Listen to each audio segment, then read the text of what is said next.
How to change your profile picture in Line. In this video, I'll be showing you exactly how to change your profile picture in the Line app. For this, go ahead and open the Line app. Now once you are on your home page, tap on the settings icon at the top right corner. Now you can tap on this profile right here. And you will see this profile icon right here. Now tap on this camera icon and select photo or video, tap on it. Now you can select photo and video from your gallery. Select it.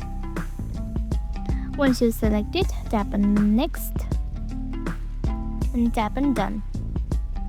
And just like this, you added a profile picture in Line. Now if you need to change your profile picture, simply tap on it again and repeat the same process, and in this way you can change your profile picture. And that's it. I hope this video was helpful for you. If it was, make sure to give this video a thumbs up and subscribe for more tips and tutorials. Thank you for watching.